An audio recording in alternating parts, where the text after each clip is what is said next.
Salam alaikum, bonjour tout le monde. Alors dans cette vidéo, j'ai envie de parler d'une des erreurs que beaucoup de gens font quand ils ont de l'anxiété ou de la déréalisation.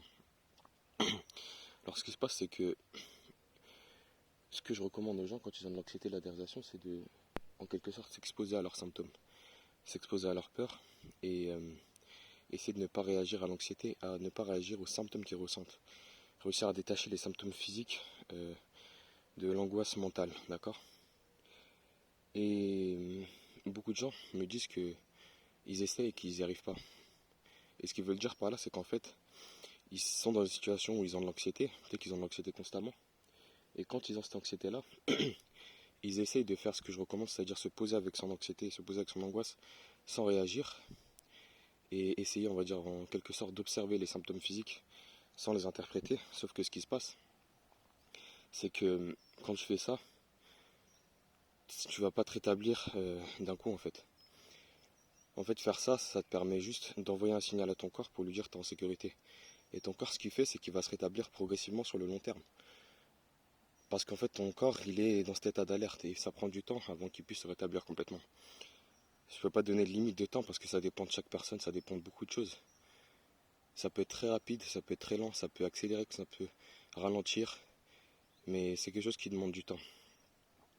Et beaucoup de fois, beaucoup de personnes me disent qu'ils sont frustrés à cause de ça, à cause du fait qu'ils essaient d'accepter que les symptômes ne disparaissent pas d'un coup. En fait, ce qu'il faut comprendre, c'est que ça prend du temps. Moi, par exemple, là tout de suite, je viens de courir.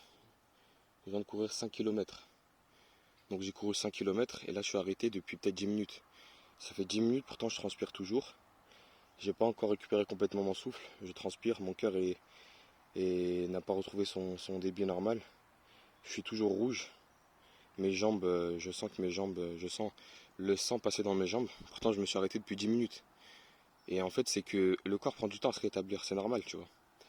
Et ça me fait pas peur. C'est pas parce que mon cœur accélère et a pas encore ralenti complètement et que j'ai pas encore récupéré mon souffle que je m'inquiète. Parce que je sais que c'est normal. Je sais que je viens de courir, donc il faut du temps pour que mon corps puisse récupérer. Mais ce qui se passe avec l'anxiété, c'est exactement la même chose en fait. Il faut réussir à se poser avec ces symptômes comme si c'était un essoufflement ou de la transpiration due à un effort sportif par exemple. Lorsque tu fais un effort sportif, tu te poses, tu récupères et puis tu profites du moment où tu récupères. T'es pas en train de souffrir pendant ta récupération et tu peux plus rien faire, tu restes enfermé, tu parles à personne et puis tu angoisses parce que tu es en train de récupérer, non. Ce que tu fais, c'est que tu te poses, tu bois, tu discutes, tu t'amuses et avant que tu t'en rendes compte, eh ben, tu as déjà récupéré et tu arrives à respirer normalement. Eh ben, il faut savoir que c'est exactement la même chose pour l'anxiété.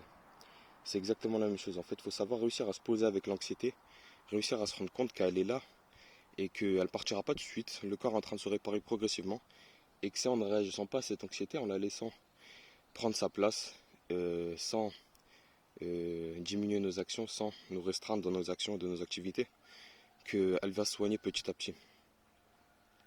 Donc voilà, il faut réussir à profiter de la vie malgré l'anxiété, comme tu profites de la vie malgré le fait que tu sois essoufflé après un effort sportif. Tu peux réussir à parler avec tes collègues sans difficulté lorsque tu es essoufflé. Enfin, tu as la difficulté de l'essoufflement. Tu as la difficulté du fait que ton cœur accélère, mais tu n'es pas en train de te poser mille et une questions sur pourquoi ton corps accélère et est-ce que tu vas réussir à aller mieux un jour ou ce genre de choses. Tu attends juste et puis sans que tu te rendes compte, c'est passé. Sans que tu te rendes compte, tu as récupéré ton souffle.